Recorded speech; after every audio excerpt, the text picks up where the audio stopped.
All right. Hi, I'm River Braun. I'm here with catamaransight.com, and we are with Fabio and Yes, Fabio. Fabio, awesome. And let's see. Kristen. Yeah, Sorry. that's okay. My wife's name is Christy, and I always end up mixing up Christy and Kristen. So anyway. It's a pretty common thing. I get Christine a lot. Mm. So Fabio and Kristen, thank you for being here with us. Tell us a little bit about yourself and about your boat.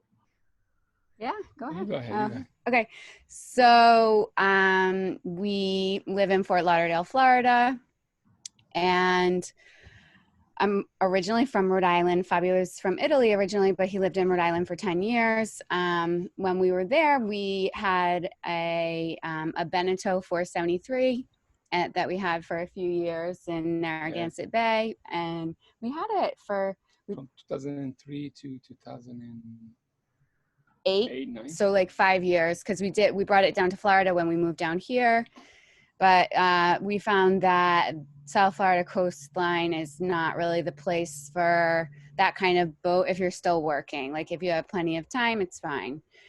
And then we got a Dragonfly 35 a few years later because we wanted something faster. So we went the opposite end of the spectrum. And that was a really fun boat. We loved it. Great boat, 35-foot, retractable dagger boards and retractable... like a centerboard, right? Yeah, centerboard. It was pivoting, right? Yeah. It was really, really fast. We could go pretty much everywhere because it's a very shallow draft. Yep. The only thing is inside is super small, so for a week max would be okay. We'll be pushing it. It's kind of like camping in a tent, limited comfort. But it was fun. It was fun. We had a great time. Really, really enjoyable sailing. And so then we decided that we wanted to start thinking about moving and living on a boat, and we started looking at catamarans, and that's when we landed on the 1600. Mm-hmm. What made you choose the 1600? Well, you can answer that. I mean, it's a liberal work, a lot of research, I think, right? Well, Fabio did a lot of research, but what really kind of narrowed down the field for us is that we knew we wanted dagger boards because we wanted to be able to sail as upwind as possible. We wanted helms that were covered kind of out of the weather. And we wanted to be able to see from the cockpit and but see outside, not like look through windows. So that narrowed the field pretty much. We looked at the Katana 52 or something like that. Something like that, yeah. And the helm stations are really exposed, so that. Yeah, the new one is the 53. It's a beautiful boat, but it still have the helm all the way out. So it wasn't for us. And then the Outremer, beautiful boat. Nice, but also the helm stations are a bit exposed. And plus we were surprised that it wasn't as big as we thought it would. Like we watched La Vagabond and we thought that it was going to be a lot bigger. Like a larger living saloon than it is. And then even downstairs, like Fabio had to turn kind of on an angle to walk through the hallways. So it was... That didn't work. The 45. Yeah, it was the 45. Yeah. Small. Yeah. And then we looked at the Balance, which is a really nice boat. 542, the 526. Yeah. Yeah, that's a really nice. That's a very nice boat. Also a lot of money. But yeah, when it comes down to value, it's like you've got the Seawind, which is like a much more digestible price point, and we also I like the look of the interiors of the Seawind better than the Balance. Really nice.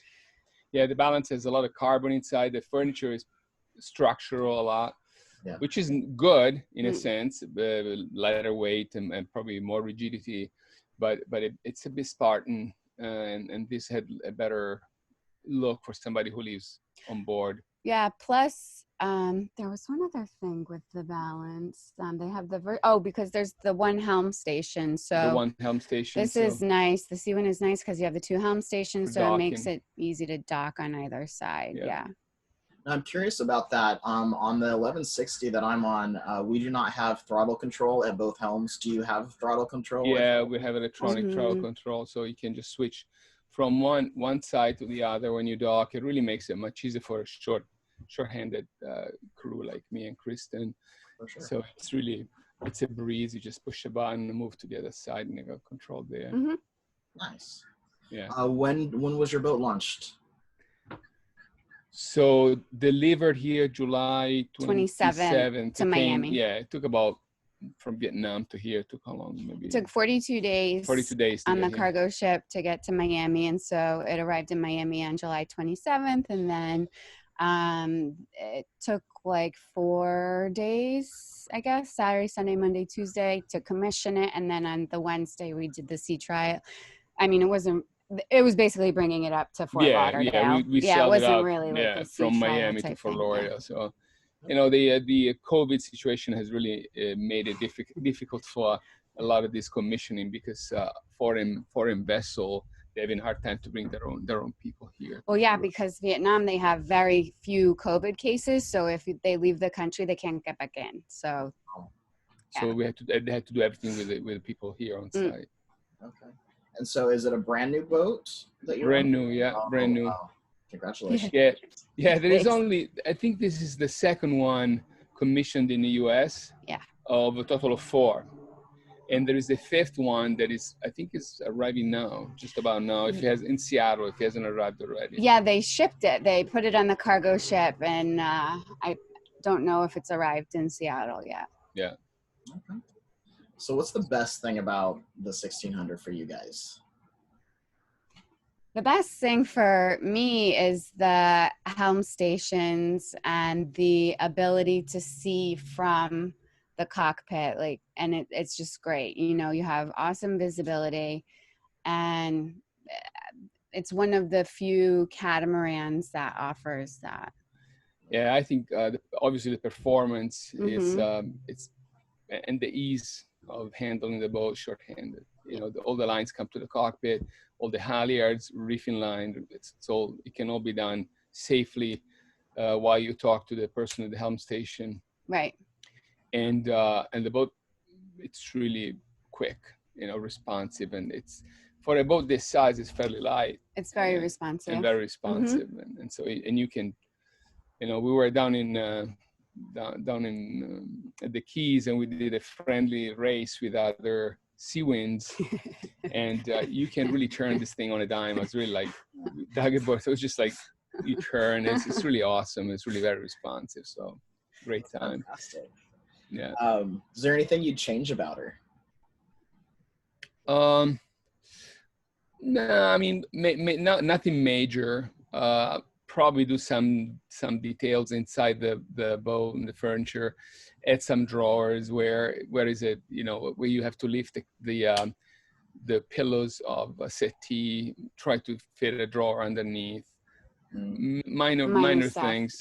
Yeah, there are some dead space that we have found that we maybe use for to put some cabinets, but otherwise it's really like, you know, pretty much what we wanted. Checks all the boxes for you. That's great. Yeah. So what type of sailing or cruising ground do you think is great for this boat? Well, that's a great question. So this boat sails upwind for, you know, of course you can't compare to a racing monohull probably, but it sails fairly well upwind. So it's good to go from Fort Lauderdale to Bimini, where prevailing winds are from the east, and a shallow draft. So you can really go, you know, very close to, in places where other people cannot drop an anchor. You can easily drop an anchor and just negotiate some channels that you know, here in Florida, as you know, there's a lot of shifty sandbars and stuff like that. If you keep an eye on your depth, you can go pretty much anywhere where almost a dinghy can go. You know, yeah, I mean, it's great for Biscayne Bay and the Keys. We just went down to Key West, and you know, there's shallow draft all over there, and the Bahamas for sure. So we haven't done any major ocean sailing, so we can't really comment to that yet. But eventually, we will, and we'll be happy to give you an update. So with the dagger boards up, what does she draw? So if you have all the dagger boards up, it's 5 foot. Then if you take also the rudders up, it's 2.1. 2 foot 1 inch. 2 foot 1 inch. Wow. That's Yeah. So yes, also the rudders come up. Very easy system. They have that on some of the other Seawinds as well, I think, and it's really it's really a breeze. You know, even if you come up into a place that you see the water depth is kind of going down, it's fairly easy to step down and just pull them up even the last minute. Oh, fantastic. So, yeah. And we've done that. We have. Did you run into any inclement weather during your short time of ownership? Yeah. We've had some wind into the 30 knots, gusts of 30 knots with 6 foot waves. And I gotta tell you, it's we're going probably downwind a little bit, right? Wasn't which time are you talking about? We went down to the Keys with Jennifer. Yeah, so we were sailing like downwind, and we had gusts at 28 knots, and the seas were probably like 6 foot seas, and it was completely comfortable. I mean, it was comfortable, very steady. You didn't even know. It's downwind, you don't even realize it. You can have a cocktail, and really in the back of the boat.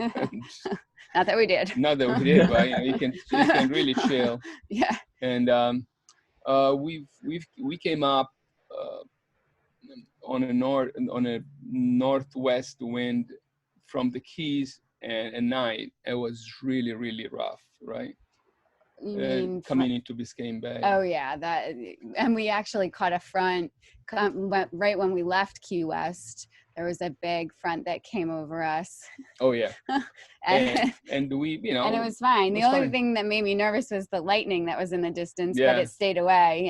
But other than that, she will surf totally downwind, fine. And there's no slapping. When you get waves, everybody worries about slapping on catamarans. There's no slapping. Of course, if you get a waves on a 3/4, they'll miss the first ama, and they get between the two amas, and they'll hit the lure ama from the inside, and you'll hear that. But that's regardless of any cat. That's the thing with catamarans. You just can't avoid that unless you have a very, very narrow one. But so it's as far as performance go, we've been very, very satisfied.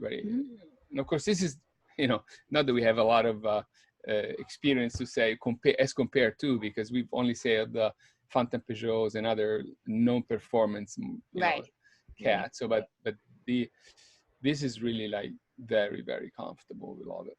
Yeah. So with the other performance cats that you looked at, how does the interior compare? Is she more comfortable, less comfortable? Like, what is your impression interior?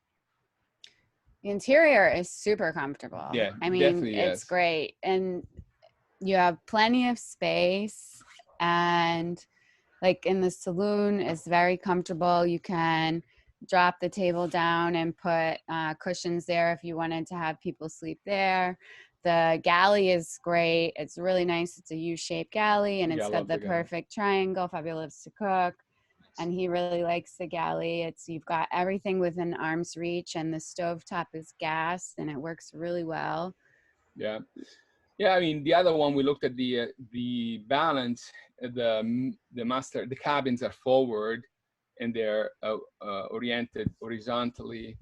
So I think that you have to either drop the deck clearance a little bit, or increase your deck above the bow. So I don't know what that does to performance, but obviously those cabins, when you look inside the balance, they look palatial compared to what we have here, and their head, the master head is in the stern or the master side, and much bigger, obviously more space. So if you look at the 526 for just a couple of maybe a foot more, not even, it looks bigger inside. I don't know how the performance. what the performance is on those boats. I've never really sailed one, but I'm sure they're fantastic. So, yeah. So that's the only other one that we looked at that we were like kind of on the fence a little bit. But yeah, no, but the cabins here are really very nice on the owner's side. The cabinetry is very, very well detailed, and it's very nice and comfortable. So, but even in terms of like the bedroom, you know, like our cabin and the bathroom, it's plenty big enough for the two of us. Again, you know, if you compare to a Fountaine Peugeot 50-foot Fountaine Peugeot, it looks like it's like enormous. Yeah, and if you're like, we don't have kids, so like we were talking to another couple that was looking at this boat, but then they were also looking at some more of the production boats, because they were like, well, because the forward cabin on the port side, you know, we were talking maybe we'll turn it into some more functional storage for tools or something like that instead of having it as a cabin. Yeah. And they were like, well, if we do that, then we've only got, you know, one cabin for us, and like one of the kids would have a cabin, but there wouldn't be a cabin for like another kid. Yeah. So for us, it's not an issue. Yeah. But even them, they were like, well, the kids are going to be here 5% of the time, so one of them can sleep in the saloon. Yeah. And I know that there's one of the new ones where they're working bunk beds in the forward berths. And so to leave once, so you can put them up and then have like, you know, workbench or some tool storage or something else. But yeah, we have the classic from the factory version. So yeah. Anything else that you would say to somebody who was potentially going to buy a 1600? I mean, I think we actually didn't step on board one before we bought it. Yes, we bought the boat. We never seen it. We just looked at the videos. Yeah, we looked at videos and read a lot, and they were going like hotcakes. So we couldn't really, you know, if we wanted it, we had to just go ahead and order it. So we did. Obviously, if you can come on board a boat, you know, and see it for yourself, that's ideal. Yeah. We have and sail it. Yeah, and sail it, obviously. There was a guy who was 6'4" tall, and that was one of his concerns, because on some of the boats, like, they slope down towards the front, and so he would actually be like skimming his head on the ceiling, where this one was fine. He was able to walk. He was able to walk around. And then we've got a YouTube channel. It's Harbors Unknown, and we've got we have 10 videos now, I guess. So we did a couple of tours, but yeah, I mean, obviously the best thing is to see it in person, if at all possible. But it would be possible now, because there'll be 3 boats in the U.S. Yeah. And so, you know, there's one actually right now on the west coast of Florida. Oh yeah, Terry's. Yeah. Yeah. Okay. All right. So what is your boat name? Wanderlust. Wanderlust. And people can find you. Can you repeat your channel? Yeah, it's Harbors Unknown. And we're on YouTube and Instagram and Facebook, all the same handle. Fantastic. Well, thank you guys so much. Hopefully we'll meet up in the Bahamas. We're going to head down there in a couple months. Awesome. Cool. But hopefully we'll run into you guys. That'd be great. That would be great. Thank you for joining us. Again, Thank you. Of course. Thank you. Thanks for having us. Thank you. Have a wonderful day. Yeah, you too.